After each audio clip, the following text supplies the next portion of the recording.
वह खुद नहीं बदले, उनके अंदाज बदले हैं। वह खुद नहीं बदले, उनके अंदाज बदले हैं। जो मुड़मुड़ कर देखते थे, जो मुड़मुड़ कर देखते थे, अब देख कर मुड़ जाते हैं। दिल्ली में बड़ी हलचल शुरू हो गई है और मंत्री जो हैं मोदी कैबिनेट के हाँफ रहे हैं। क्यों? तो उनको सामना करना है किसका? तो पीएम मोदी का। आखिर क्यों? तो आज सियासत में इसी क्यों को समझिए। प्रणाम, मैं हूं चंदन झा और आप देख रहे हैं प्रत्यंचा। अब चलिए विस्तार से समझिए कि आखिर ऐसा क्या हो गया कि तमाम मंत्रियों को मोदी के सामने अब खड़ा होना पड़ेगा। तो जान लीजिए। देखिए, कैबिनेट सचिव हैं सोमनाथन, और सोमनाथन ने तमाम मंत्रालय को इस बात की जानकारी दे दी है कि मोदी के सामने उन्हें प्रस्तुत होना होगा। और प्रस्तुत इसलिए होना होगा क्योंकि अब तक जो मंत्रालय है उन मंत्रालयों ने, जो अभी मोदी 3.0 की सरकार है, तीसरा कार्यकाल है नरेंद्र मोदी का, और इसमें काम आखिर हुए क्या हैं, तो इन्हीं चीजों को समझना चाहते हैं नरेंद्र मोदी। ठीक है, अब थोड़ा विस्तार से समझाते हैं आपको और बताएंगे कि कैबिनेट सचिव है सोमनाथन, उन्होंने ये आदेश दिया है और 2 मार्च तक तमाम मंत्रालय को, मतलब मंत्रियों को, इसका सारांश भेज देना है। किसको? तो कैबिनेट सचिव को भेज देना है। ठीक, और इसमें क्या होगा? इसमें यह होगा कि जो मंत्रालय है, कोई भी मंत्रालय है, आखिर उसने क्या क्या किए काम और उन कार्यों का प्रभाव क्या रहा, उसका असर क्या रहा, बहुत महत्वपूर्ण है। इसको समझिएगा, ध्यान दीजिएगा।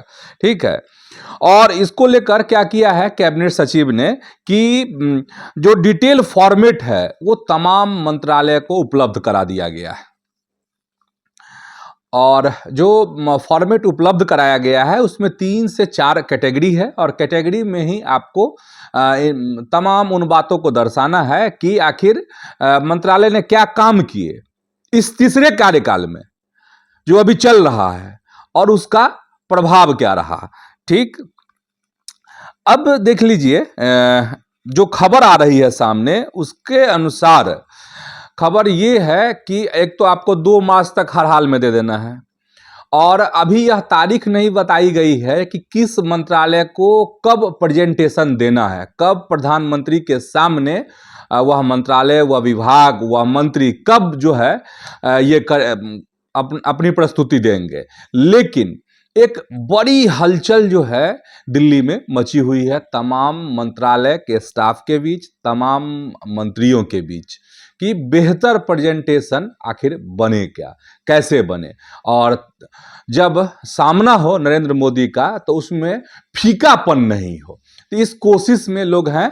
लेकिन खबर आपको यह लग रहा होगा कि ये है, इसमें क्या है, प्रधानमंत्री हैं, अपने मंत्रियों को उन्होंने टास्क दिया है और उस टास्क को वह देखेंगे, गौर करेंगे जो कौन से काम हुए, इसका असर क्या हुआ।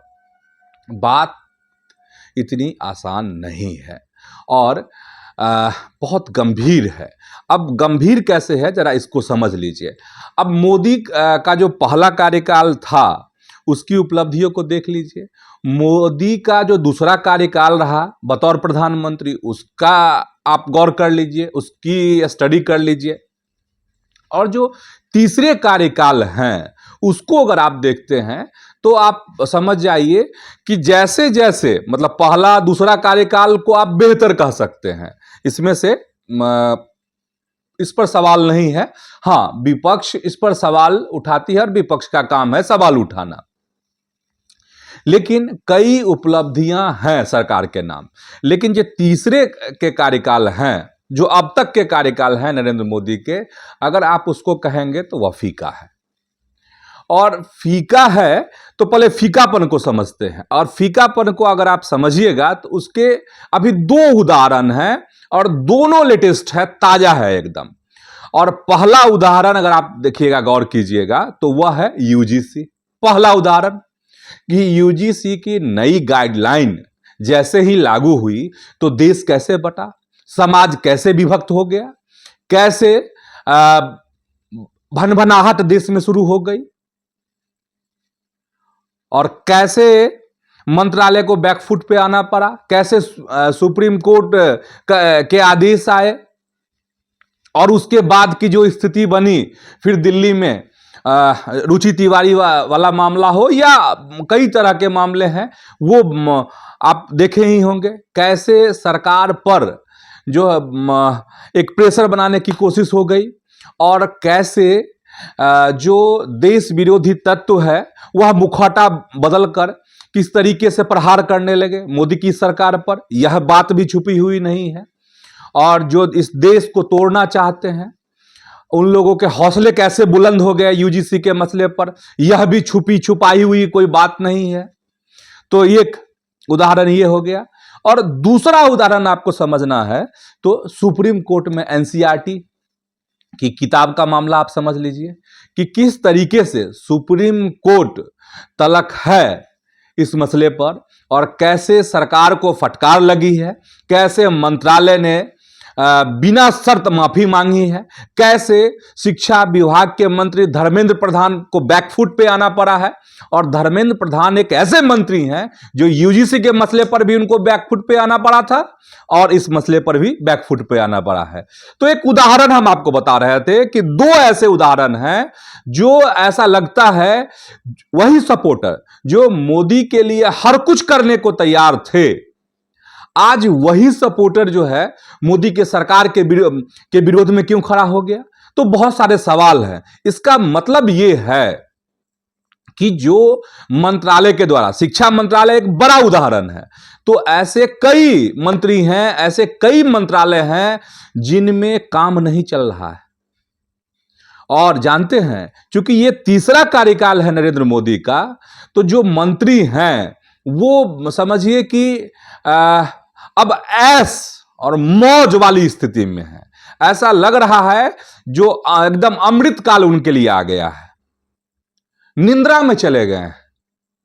और पता नहीं क्यों नरेंद्र मोदी जो शक्ति पहले कार्यकाल में दिखी, जो दूसरे कार्यकाल में उनकी चुस्ती दिखी, वह तीसरे कार्यकाल में नहीं दिख रही है। तो मुझे लगता है कि इन सब चीजों पर नजर गई है प्रधानमंत्री की, मोदी जी की, और इसके बाद इस तरह की हिदायत और इस तरह के आदेश जारी किए गए हैं। शिक्षा मंत्रालय तो एक उदाहरण है। कई ऐसे मंत्री हैं, अगर उनका ठीक से अध्ययन किया जाए तो वाकई में कोई उपलब्धि नहीं है। बहुत कटु और कड़वा सत्य हम कह रहे हैं। और हम क्या कहेंगे, आप सब जो दर्शक हैं वो महसूस भी कर रहे होंगे कि वाकई में इस बार का जो कार्यकाल है वो अभी तक ऐसा कुछ दिखा नहीं है।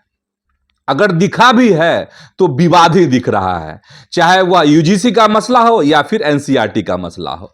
तो आप समझ गए एक उदाहरण से, मतलब प्रधानमंत्री के आंख और कान जो है अब खुल गए हैं। और खुल गए हैं का मतलब यह है जो हमने 15 दिनों पहले, 20 दिनों पहले जो बातें कही थी कि अब छटनी का दौर आ रहा है, और इसी से जब मंत्री और मंत्रालय के द्वारा प्रधानमंत्री के सामने, पीएम के सामने प्रेजेंटेशन दिया जाएगा और उस प्रेजेंटेशन में यह देखा जाएगा कि वाकई में संबंधित मंत्रालय ने ऐसे कोई कदम उठाए हैं कि नहीं उठाए हैं देश के हित में, देश की जनता के लिए ऐसे कोई काम किए हैं कि नहीं। अगर वाकई में अगर वो काम हुआ है, अगर अच्छे काम है तो उसका असर भी अच्छा होना चाहिए। अगर मंत्री की सोच अच्छी है तो उसका प्रभाव भी तो अच्छा होना चाहिए। तो सब कुछ प्रधानमंत्री पीएम मोदी परखने वाले हैं। और इस परख के बाद क्या होगा, इस परख के बाद होगी छटनी, इसके बाद होगी स्क्रूटनी, और स्क्रूटनी होगी तो कई मंत्री जो हैं वो साइड किए जाएंगे, उनकी कुर्सी छीनी जाएगी।